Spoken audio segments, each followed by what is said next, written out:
নমস্কার। সুধী श्रोता बंधु, सुधी दर्शक मंडली, मेरे प्यारे भाइयों बहनों और मेरे सम्मानियों गुरुजन, आप सबको मेरा हार्दिक प्रणाम। आज फिर से मैं आपके सामने हाजिर हूँ गीता पाठ करने के लिए, जैसे रोज हर रोज की तरह शाम को। अब तक हमने इस गीता पुस्तक की पहली अध्याय खत्म किए हैं और उसको तर्जुमा समझे, और आगे दूसरी अध्याय की 45वां श्लोक तक पढ़े हैं। आज 44वां श्लोक से फिर से पढ़ेंगे और उसकी व्याख्या समझेंगे। श्री लेखक श्री राम सुखदास जी ने कैसे हमें समझाया है वो जानेंगे। तो चलिए शुरू करते हैं आज की गीता पाठ। हर रोज की तरह गीता पाठ शुरू करने से पहले मैं मेरे गुरु श्री गुरु दत्तात्रेय का आशीर्वाद व आज्ञा लेकर आपके सामने गीता पाठ शुरू करूंगा। जय श्री गुरु दत्तात्रेय देवाय नमो नमो। गुरु जी आज्ञा दीजिए और आशीर्वाद दीजिए। श्री कृष्ण गोविंद हरे मुरारी, हे नाथ नारायण वासुदेव। श्री कृष्ण गोविंद हरे मुरारी, हे नाथ नारायण वासुदेव। श्री कृष्ण गोविंद हरे मुरारी, हे नाथ नारायण वासुदेव। स्वामी राम सुखदास।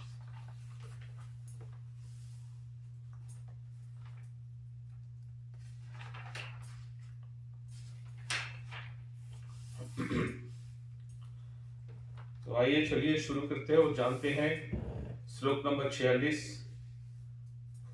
कैसे लेखक तो प्रभु स्वामी श्री राम सुखदास जी ने कैसे हमें समझाए हैं। उन्होंने बहुत अच्छी तरह से समझाया, मुझे मालूम है कि मैंने पढ़ा था पहले भी, तो तभी मैंने आपके सामने ये आपके तक पहुंचा रहा हूँ। आइए शुरू करते हैं। श्रीमद् भगवद गीता अध्याय 2 श्लोक 46। जावानर्थो उत्पाने सर्वतो संप्लुतोदके तावान सर्वेषु वेदेषु ब्राह्मणोऽस्य बीजानतो।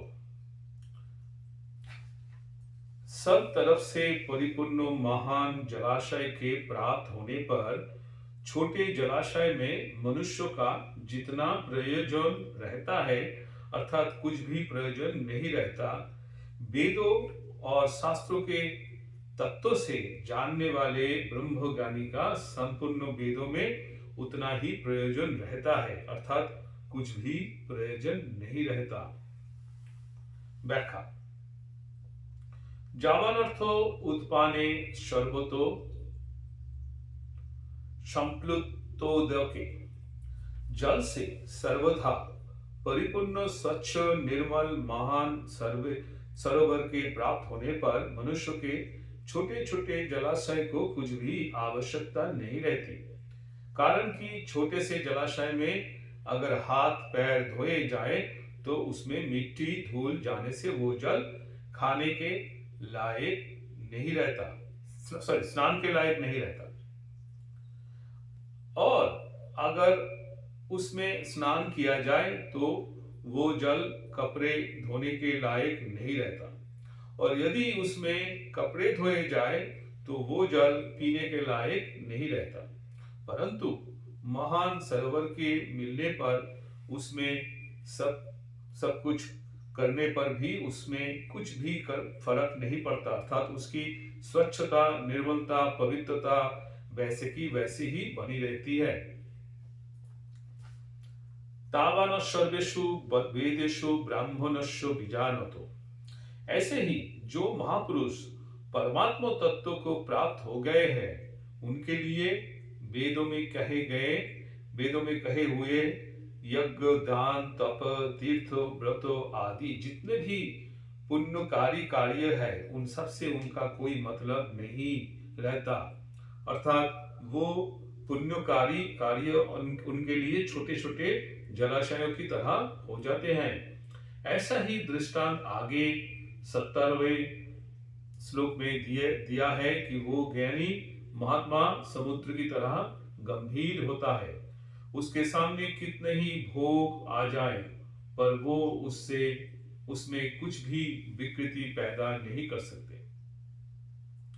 जो परमात्मा तत्व को जानने वाला है और वेदों तथा शास्त्रों के तत्व को भी जानने वाला है, उस महापुरुष को यही यहाँ ब्राह्मणस्व बीजानतो पदों से कहा गया है। तावान कहने का तात्पर्य है कि परमात्मा तत्व की प्राप्ति होने पर वो तीनों गुणों से रहित हो जाता है। वो निर्द्वंद हो जाता है, अर्थात उसमें राग देश आदि नहीं रहते। वो नित्य तत्व में स्थित हो जाता है। वो निर्गुणक्षेम हो जाता है, अर्थात कोई वस्तु मिल जाए और मिली हुई वस्तु की रक्षा होती है रहे, ऐसा उसमें भाव भी नहीं होता। वो सदा ही परमात्मा परायण रहता है। श्लोक नंबर 47।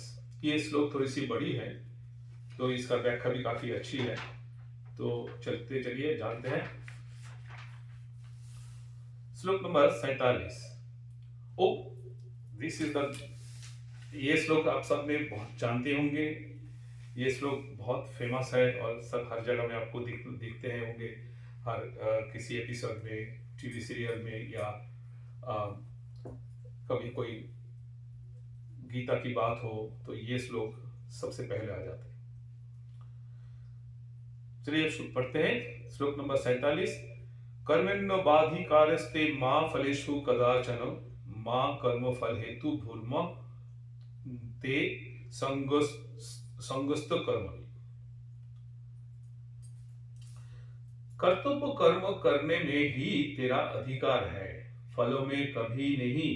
अतो तू कर्म फल का हेतु भी मन बन और तेरी अकर्मण्यता में भी आसक्ति ना हो। व्याख्या। कर्मण्योबाधिकारस्ते, प्राप्त कर्तव्य कर्मों का पालन करने में ही तेरा अधिकार है। इसमें तू स्वतंत्र है, कारण कि मनुष्य कर्म योनि है। मनुष्य के सिवाय दूसरी कोई भी योनि नया कर्म करने के लिए नहीं है। पशु पक्षी आदि, जंगम और वृक्ष लता आदि स्थावर प्राणी नया कर्म नहीं कर सकते। देवता आदि में नया कर्म करने की सामर्थ्य तो है, पर वो केवल पहले किए गए यज्ञ दान आदि शुभ कर्मों का फल भोगने के लिए ही है। वे भगवान के विधान के अनुसार मनुष्य के लिए कर्म करने की सामग्री दे सकते हैं, पर केवल सुख भोग में ही लिप्त रहने के कारण स्वयं नया कर्म नहीं कर सकते। नारकीय जीव भी भोगजनी होने के कारण अपने दुष्कर्मों का फल भोगते हैं, नया कर्म नहीं कर सकते। नया कर्म करने में तो केवल मनुष्य का ही अधिकार है। भगवान ने सेवा रूप नया कर्म करके केवल अपना उद्धार करने के लिए ही ये अंतिम मनुष्य जन्म दिया है। अगर ये कर्मों को अपने लिए करेगा तो बंधन में पड़ जाएगा, और अगर कर्मों को ना करके आलस्य प्रसाद में पड़ा रहेगा तो बार बार जन्मता मरता रहेगा। अतो भगवान कहते हैं कि तेरा केवल सेवा रूप कर्तव्य कर्म करने में ही अधिकार है। कर्मणि पद में एक वचन देने का तात्पर्य है कि मनुष्य के सामने देश काल घटना परिस्थिति आदि के लेकर शास्त्र विहित कर्मों तो अलग अलग होंगे, पर एक समय में एक मनुष्य किसी एक कर्मों को ही तत्परता पूर्वक कर सकता है। जैसे क्षत्रिय होने के कारण अर्जुन के लिए युद्ध करना, दान देना आदि कर्तव्य कर्म का विधान है, पर वर्तमान में युद्ध के समय वो एक युद्ध रूप कर्तव्य कर्म ही कर सकता है, दान आदि कर्तव्य कर्म नहीं कर सकता। मार्मिक बात। मनुष्य शरीर में दो बातें हैं, पुराने कर्मों को फल भोग और नया पुरुषार्थ। दूसरी योनि में केवल पुराने कर्मों का फल भोग है, अर्थात कीट पतंग, पशु पक्षी, देवता, ब्रह्मलोक ब्रह्मलोक तक की योनियां भोग योनियां हैं। इसीलिए उनके लिए ऐसा करो और ऐसा मत करो ये विधान नहीं है। पशु पक्षी कीट पतंग आदि जो कुछ भी कर्म करते हैं उनका वो कर्म ही फल भोग में है, कारण कि उनके द्वारा किया जाने वाले कर्म उनके प्रारब्ध के अनुसार पहले से ही रचा हुआ है। उनके जीवन में अनुकूल प्रतिकूल परिस्थिति का जो कुछ भोग होता है वो भोग भी फल भोग में ही है। परंतु मनुष्य शरीर तो केवल नए पुरुषार्थों के लिए ही मिला है, जिससे ये अपना उद्धार कर ले। इस मनुष्य शरीर में दो विभाग है, एक तो इसके सामने पुराने कर्मों की फलस्वरूप में अनुकूल प्रतिकूल परिस्थिति आती है, और दूसरा ये नया पुरुषार्थ नए कर्म करता है। नए कर्म के अनुसार ही इसके भविष्य का निर्माण होता है। इसलिए शास्त्रों संत महापुरुषों को विधि निषेध राज्यों आदि का शासन केवल मनुष्य के लिए ही होता है, क्योंकि मनुष्य में पुरुषार्थ की प्रधानता है, नए कर्मों की करने का स्वतंत्रता है, परंतु पिछले कर्मों की फलस्वरूप मिलने वाली अनुकूल प्रतिकूल परिस्थिति को बदलने में ये परतंत्र है। तात्पर्य है कि मनुष्य कर्म करने में स्वतंत्र और फल प्राप्ति में परतंत्र है, परंतु अनुकूल प्रतिकूल रूप से प्राप्त परिस्थिति का सदुपयोग करके मनुष्य उसको अपने उद्धार की साधन सामग्री बना सकता है, क्योंकि ये मनुष्य शरीर अपने उद्धार के लिए ही मिला है। इसलिए इसमें नया पुरुषार्थ भी उद्धार के लिए है और पुराने कर्मों के फलस्वरूप प्राप्त परिस्थिति भी उद्धार के लिए ही है। इसमें एक विशेष समझने की बात है कि इस मनुष्य जीवन में प्रारब्ध के अनुसार जो भी शुभ या अशुभ परिस्थिति आती है, उस परिस्थिति को मनुष्य सुखदायी या दुखदायी तो मान सकता है, पर वास्तव में देखा जाए तो उस परिस्थिति से सुखी या दुखी होना कर्मों का फल नहीं है, प्रत्युत मूर्खता का फल है।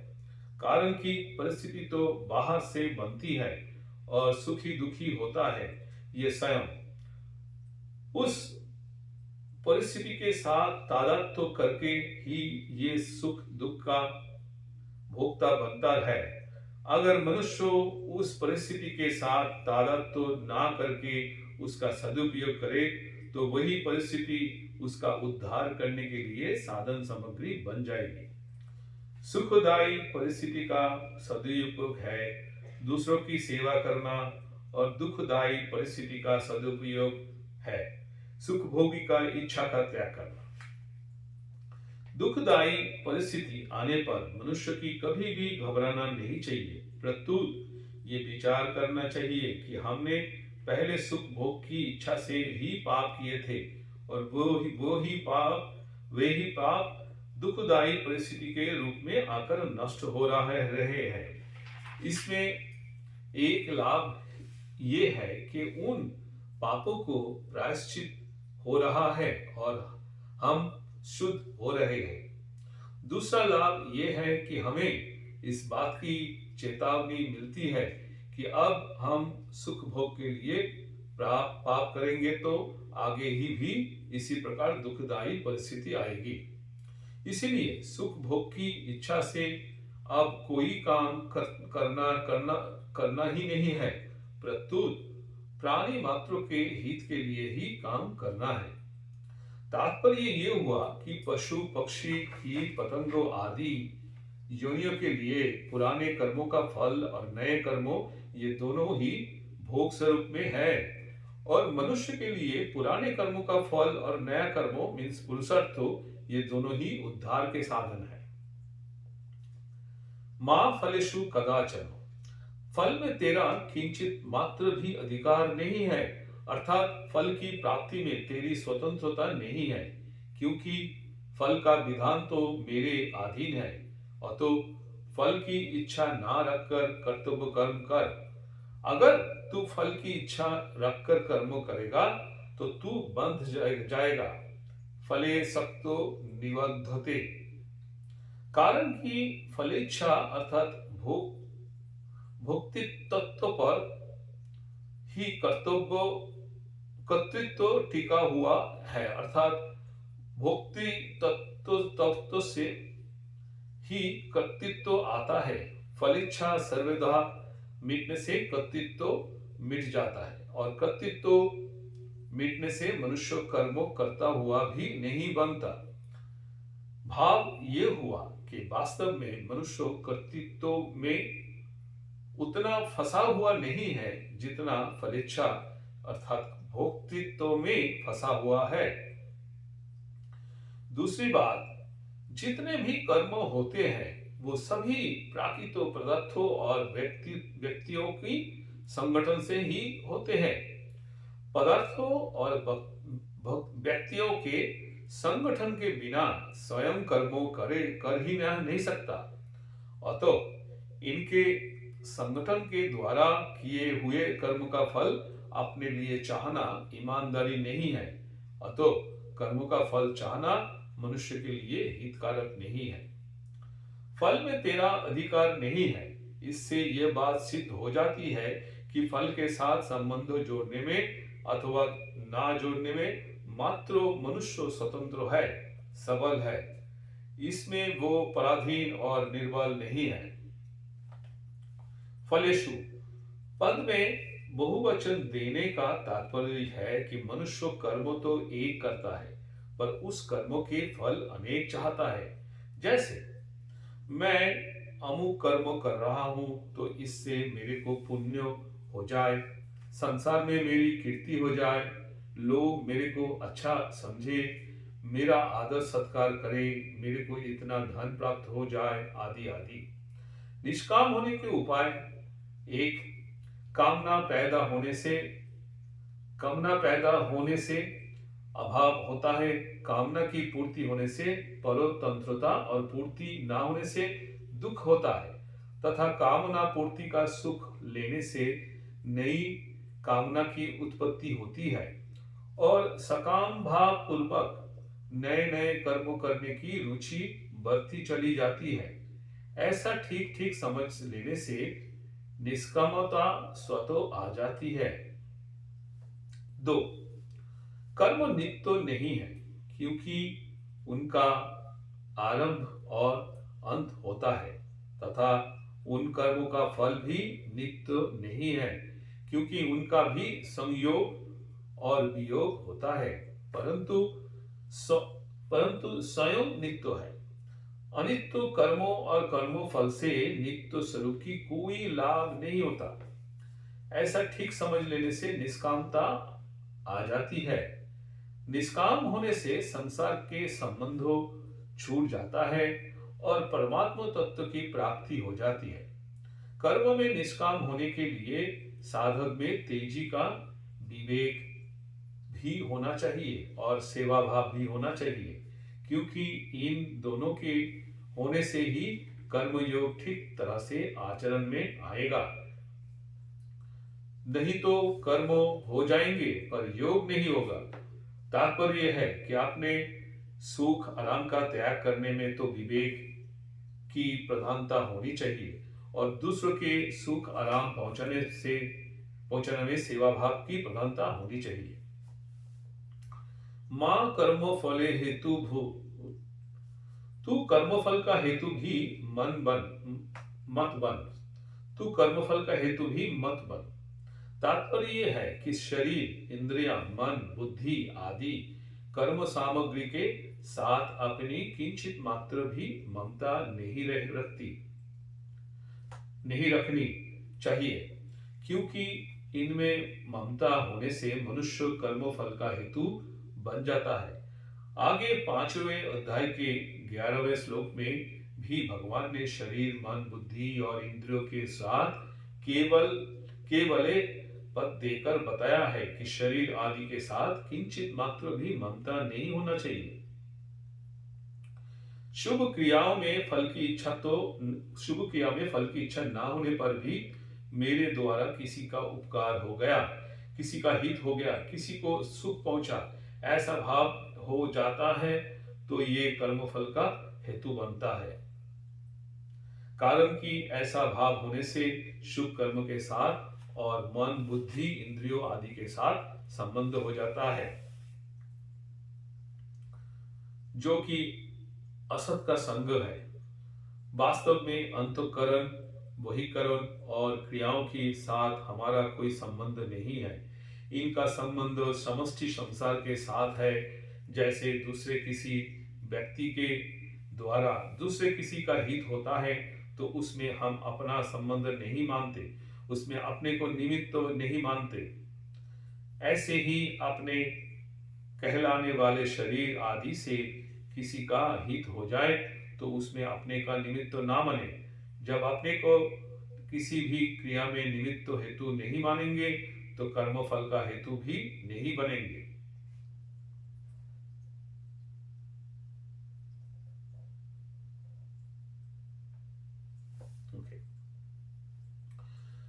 मां ते संगोस्तो कर्मोनि, कर्म ना करने भी तेरी आसक्ति नहीं होनी चाहिए। कारण कि कर्म ना करने में आसक्ति होने से आलस्य, प्रमाद आदि होंगे।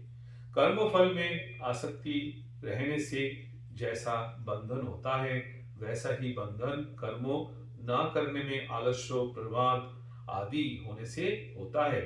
क्योंकि आलस्य, प्रमाद का भी एक भोग होता है, अर्थात उनका भी एक सुख होता है जो तमोगुण है। निद्रालस्य प्रमादत्थो तत्मामसो मुदात हतुम, और जिसका फल अधोगति है होता है, अर्थो अधो गच्छन्ति तामसा। तात्पर्य ये हुआ कि राग आसक्ति कहीं भी होगी तो वो बांधने वाली हो ही जाएगी।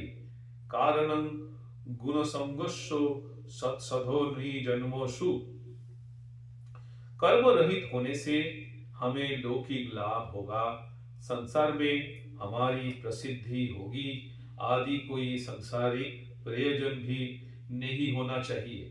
और समाधि लग जाने से आध्यात्मिक तत्वों में हमारी स्थिति होगी आदि कोई परमार्थिक प्रयोजन भी नहीं होना चाहिए।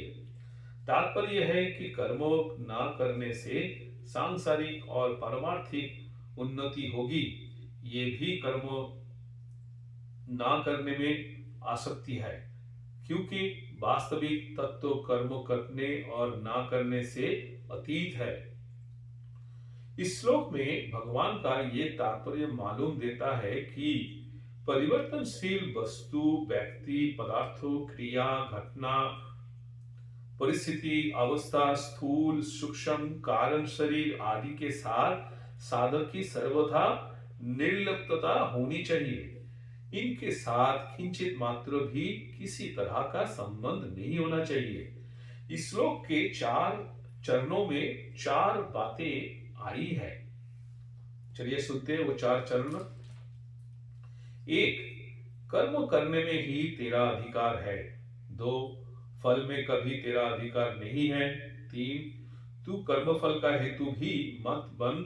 और 4, कर्म ना करने में भी तेरा आसक्ति ना हो। इनमें से पहले और चौथे चरण की बात एक है तथा दूसरी और तीसरी चरण की बात एक है। पहले चरण में कर्मों करने में अधिकार बताया है और चौथे चरण में कर्म ना करने में आसक्ति होने का निषेध किया है। दूसरी चरण में फल की इच्छा का निषेध किया और तीसरी चरण में फल का हेतु बनने का निषेध किया है। तात्पर्य ये हुआ कि अकर्मण्यता में रुचि होने से प्रमाद, आलस्य आदि तामसी वृत्ति के साथ तेरा संबंध हो जाएगा। कर्म एवं कर्म फल के साथ संबंध जोड़ने से तेरा राजसी वृत्ति के साथ संबंध हो जाएगा। प्रमाद, आलस्य, कर्मों, कर्मफल आदि का संबंध ना रहने पर जो विवेक जन्य सुख होता है, प्रकाश मिलता है, ज्ञान मिलता है, उसके साथ संबंध जोड़ने से सात्विकी वृत्ति के साथ संबंध हो जाएगा। इनके साथ संबंध होना ही जन्म मरण का कारण है। अतो साधक कर्मों, कर्मफल और इनके त्याग का सुख, इनमें से किसी के भी साथ अपना संबंध ना जोड़े, इनमें राग या आसक्ति ना करे। कर्म करते हुए इनके साथ संबंध ना रखना ही कर्मयोग है। तो मेरे प्रिय श्रोता बंधु और सुधी दर्शक मंडली और मेरे प्यारे भाइयों बहनों, मेरे सम्मानीय गुरुजन, आज हमने 2 श्लोक पढ़े हैं, 46 श्लोक नंबर 46, 47। मैंने 47 श्लोक में मैं अपने लिए एक ये गीता पाठ करने का जो हमने निर्णय लिया था, तो उसके यहाँ पे मैं अपने अपने मन की बात और जो भी है इनके साथ मेरे को मैंने पाया हूँ, जो उन्होंने बताया कि जैसे कि उन्होंने, मैं दोबारा यहाँ पे बता रहा हूँ 47 श्लोक में, जिस शुभ क्रिया में फल की इच्छा ना होने पर भी मेरे द्वारा किसी का उपकार हो गया, किसी का हित हो गया, किसी को सुख पहुंचा, ऐसा भाव हो जाता है, तो ये कर्म फल का हेतु बनता है। तो कारण कि ऐसा भाव होने से शुभ कर्म के साथ और मन, बुद्धि, इंद्रियों आदि के साथ संबंध हो जाता है, जो कि असत का संग है। वास्तव में अंतःकरण, बहिकरण और क्रियाओं के साथ हमारा कोई संबंध नहीं है। इनका संबंध समष्टि संसार के साथ है। जैसे दूसरे किसी व्यक्ति के द्वारा दूसरे किसी के हित होना होता है, तो उसमें हम अपना संबंध नहीं मानते, उसमें अपने का निमित्त नहीं मानते।